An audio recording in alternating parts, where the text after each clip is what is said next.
Hey there guys, what is going on? Cyback here and welcome to my brand new series. And I just recently got back into the hobby, and what better way to start a series than doing some custom projects and builds. I'll be doing custom shell modifications as well as custom chassis modifications and hop-ups, tutorials and everything like that. So a little bit rusty at us seeing now because I've been away from it for such a long time, but hopefully guys you will learn as I learn in the process when I'm making these videos.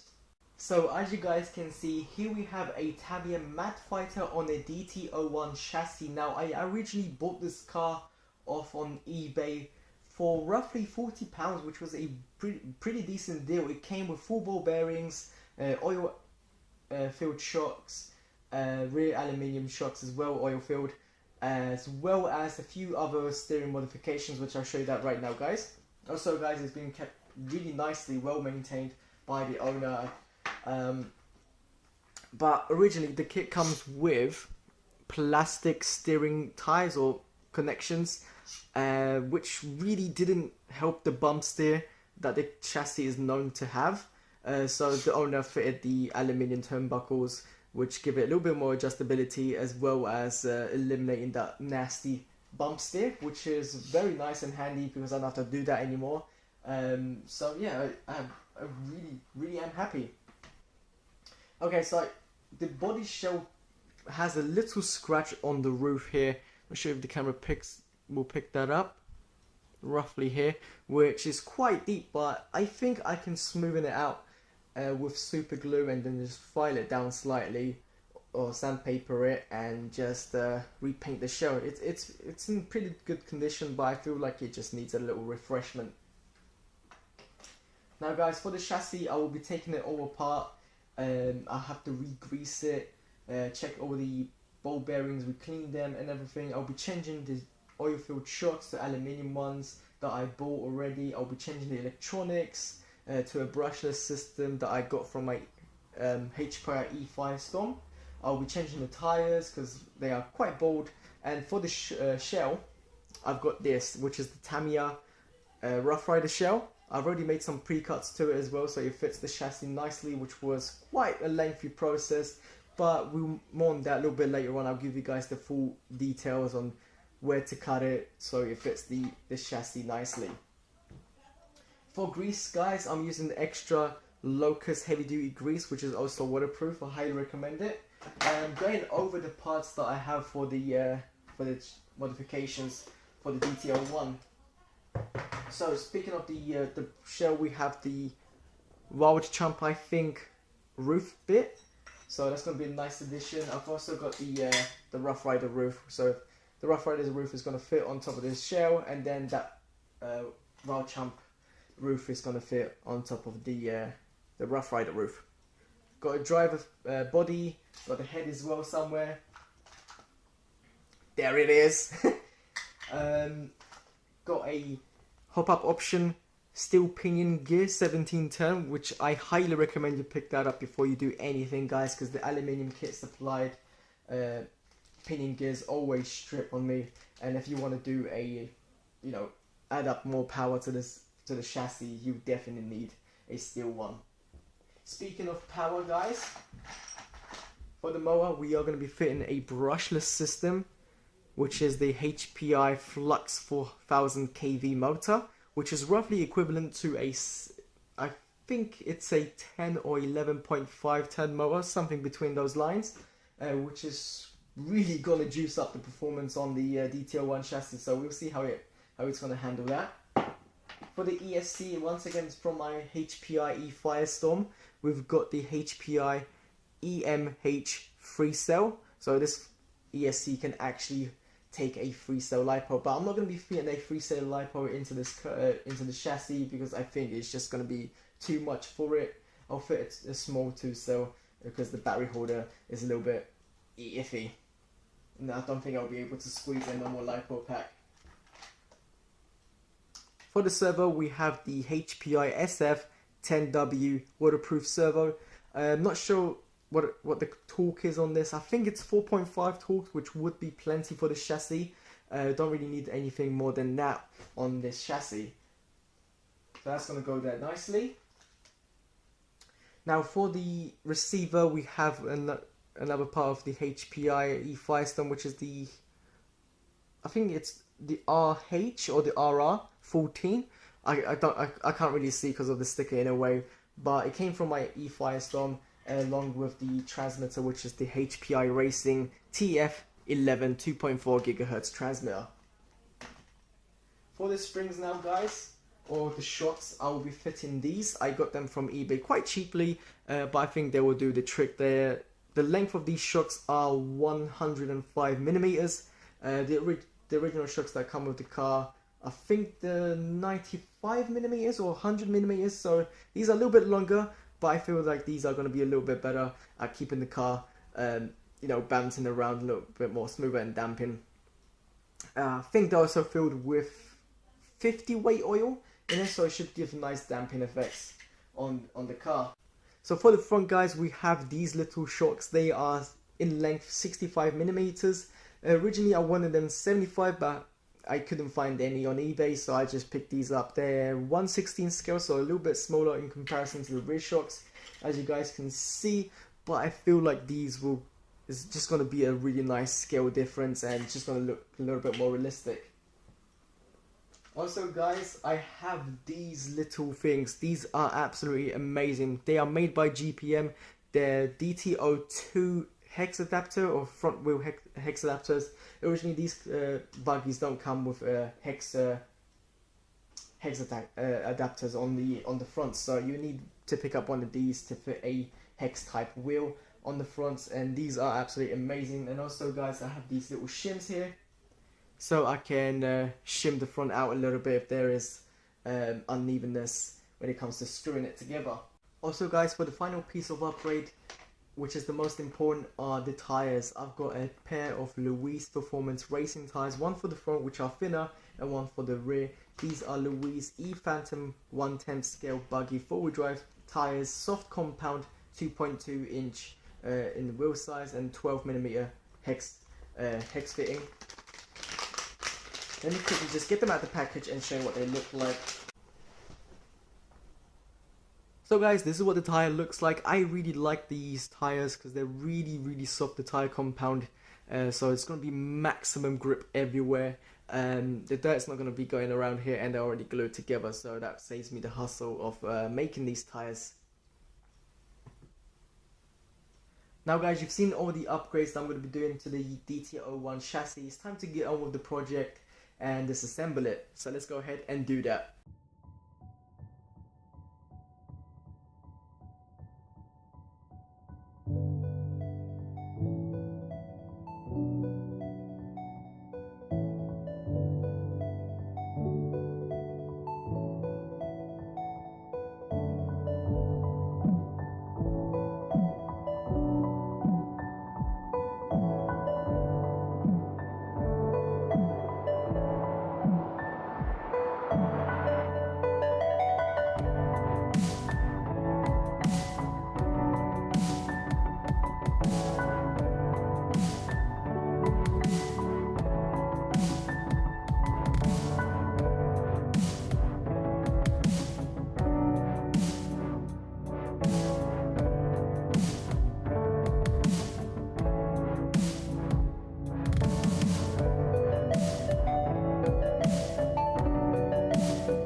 So as you guys can see, she has been completely disassembled, so now it's time to clean all the parts up, get rid of all the grit, the grime and everything, and also make it look nice and shiny.